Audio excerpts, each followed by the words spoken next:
नमस्कार, आप देख रहे हैं नेक्स्ट 9 न्यूज पॉलिटिकल बाइट और आपके साथ मैं हूं क्रांति सिंह। सुप्रिया श्रीनेत बीजेपी खेमे के ऊपर लगातार वो बड़े बड़े आरोप लगाती हुई नजर आई है। लगातार बीजेपी खेमे को जो है वो चारों तरफ से घेरने की पूरी कोशिश करती रहती है और अब तक वो बम्पर जीत जो है वो कर्नाटक के माध्यम से कांग्रेस के हाथ में लगा है। तब से तमाम कांग्रेसी नेता जो है वो खुल करके बीजेपी और प्रधानमंत्री नरेंद्र मोदी के खिलाफ बड़ी बातें कहने से बिल्कुल भी नहीं चूक रही है। क्या कुछ कह रहे थे यहाँ पर सुप्रिया श्रीनेत, जानने के लिए देखिए हमारी एक खास रिपोर्ट। कर्नाटका में कांग्रेस की प्रचंड जीत के नतीजे 13 मई को आए और अभी 4 ही दिन तो हुए हैं और उसके बाद कांग्रेस के विधायकों के साथ मीटिंग हुई। ऑब्जर्वर्स ने उसके साथ मीटिंग करी, उन्होंने एक रिपोर्ट बनाकर कांग्रेस अध्यक्ष को दी। कांग्रेस का शीर्ष नेतृत्व जिसमें हमारे नेता राहुल गांधी जी भी शामिल थे, सीतारामैया जी से भी मिले, डीके शिव कुमार जी से भी मिले और क्यों ना मिले। राजनीति में महत्वाकांक्षा होना गलत बात नहीं और लोकतांत्रिक ढंग से चुनाव हुआ। लोकतांत्रिक ढंग से विधायकों की सर्वसम्मति से एक मुख्यमंत्री चुन लिया जाएगा और वो मुख्यमंत्री जल्दी ही अनाउंस होगा और वो हमारी 5 गारंटियों को अपनी पहली कैबिनेट मीटिंग में पूरा करेगा और इतना तो होना भी चाहिए। लेकिन प्रचंड जीत के बाद भाजपा का एक बड़ा तबका है जो सदमे में आ गया है, एक और बड़ा तबका है जो सख्ते में और अनाप शनाप बोल रहा है और एक और बड़ा तबका उसका तो ऐसा मेल्टडाउन हुआ है कि वो 6.5 करोड़ कर्नाटका को ही कोस रहा है पानी पी पी कर। लेकिन आपको यह समझ में आ रहा है कि मीडिया को क्या तकलीफ है? मीडिया क्यों इसको नाटक बुला रही है, इसको सस्पेंस बुला रही है, इसको साजिश बुला रही है, इसको खींचातान बता रही है? ऐसा तो कुछ हो नहीं रहा है।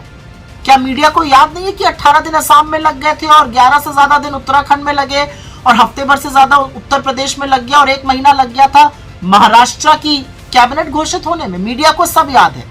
तो मीडिया ऐसा क्यों कर रहा है?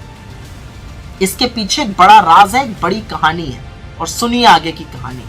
मीडिया ऐसा इसलिए कर रहा है क्योंकि वो बहुत बड़े सच पर पर्दा डालना चाहता है। वो मोदी जी की जो नाकामी है उसको छुपाना चाह रहा है, नहीं तो चर्चा उस पर शुरू हो जाएगी। मीडिया चर्चा नहीं करना चाहता कि फ्लॉप शो जो हिमाचल में था वही कर्नाटक में जारी है। हिमाचल में भी कहते थे मेरा दूसरा घर है, कर्नाटक में अपने कंधों पर चुनाव ले लिया था, बुरी तरह से शिकस्त हुई। अब ये साबित हो चुका है कि लोग जो हैं वो मोदी जी के बरगलाने में आने वाले नहीं हैं।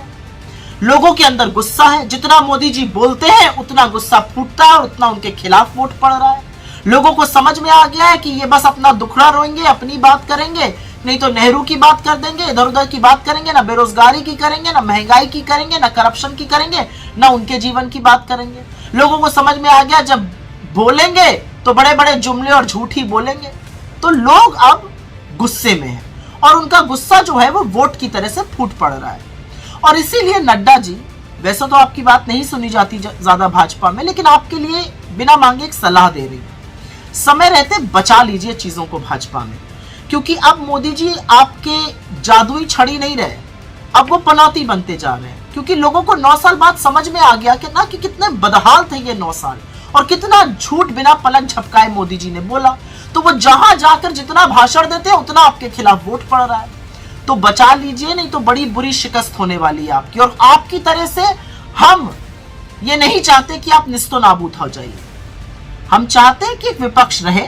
आप जरूर सिमट जाएंगे लेकिन एक विपक्ष होना चाहिए इस देश में। इसलिए अपनी डूबती हुई नैया को जरूर बचा लीजिए और मोदी जी को इतना आगे करना छोड़ दीजिए। मोदी जी को थोड़ा सा बैकग्राउंड में करिए।